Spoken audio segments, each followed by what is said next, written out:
If there are three things Titanfall's known for, it's the fast-paced, highly mobile combat when you're a pilot, the giant mech fights when you're in one of the titular Titans, and a fantastic FPS campaign. And Titanfall 2's sudden follow-up, Apex Legends, has one of those things? Okay, that's probably not a particularly stirring introduction, but trust me, if you can distance yourself from the rabid desire for Titanfall 3, there's a lot to appreciate in Respawn's more frantic, high-speed take on the Battle Royale genre. As always, I'm Alex, and this is First 5, where I ask if games are worth your time, not your money. I played a game for 5 hours, and I'm gonna tell you if those were 5 hours well spent. And today we're seeing who's better in Apex Legends.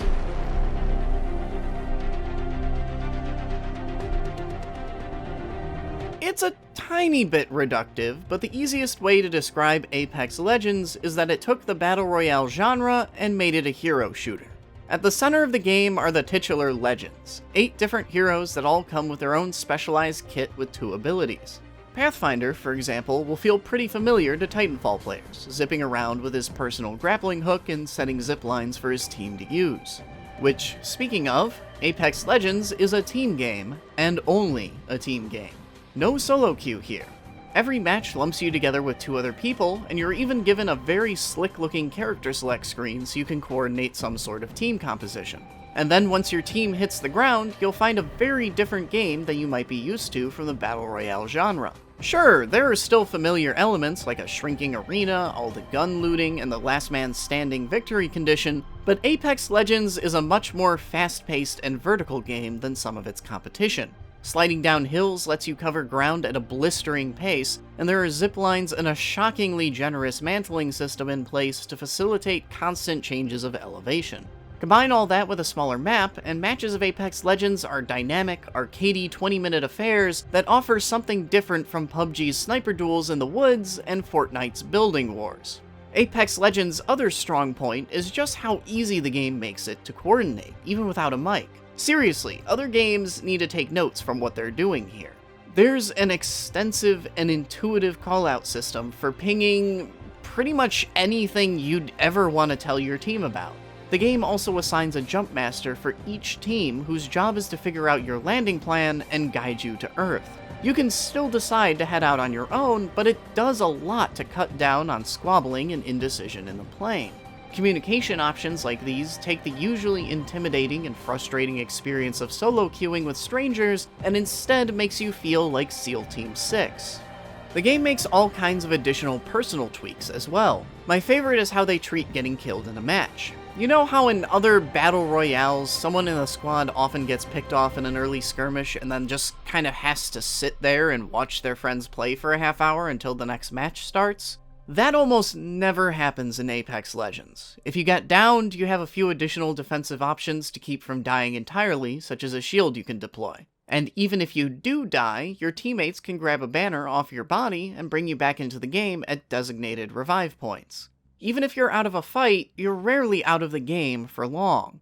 Every match also starts with a champion, who immediately steps into the battle with a bonus bounty on their head. Their comeuppance for feeling like hot shit after actually winning a round.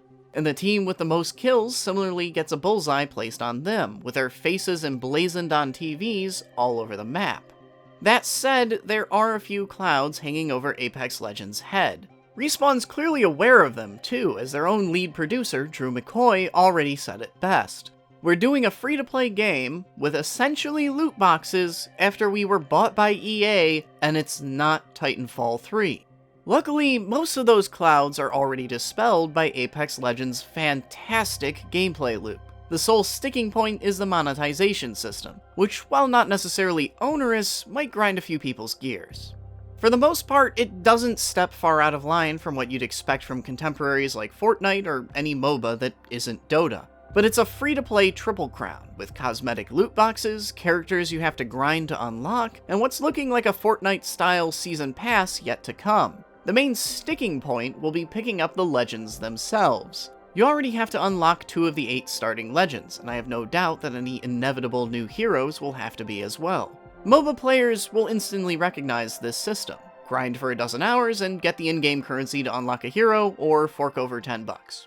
I imagine some people might find the tuning a little on the steep side, however. Apex Legends doesn't even have dailies or per-match rewards to help you along. In-game currency only seems to be obtainable by leveling up.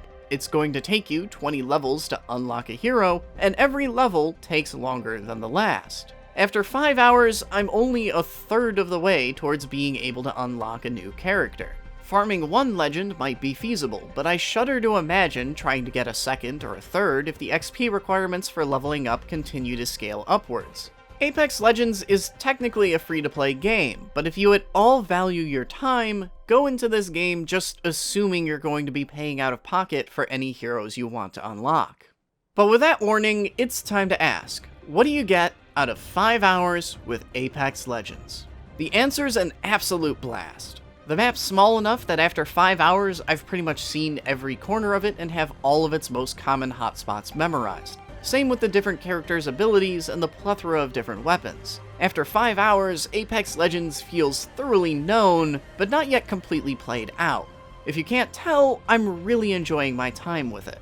It's not a one-to-one translation, but you can still find the beating heart of Titanfall's gameplay in here, and it does a surprisingly good job of breathing some fresh air into the Battle Royale formula. You've probably already heard a ton of gushing praise for this game, but it really is worth checking out.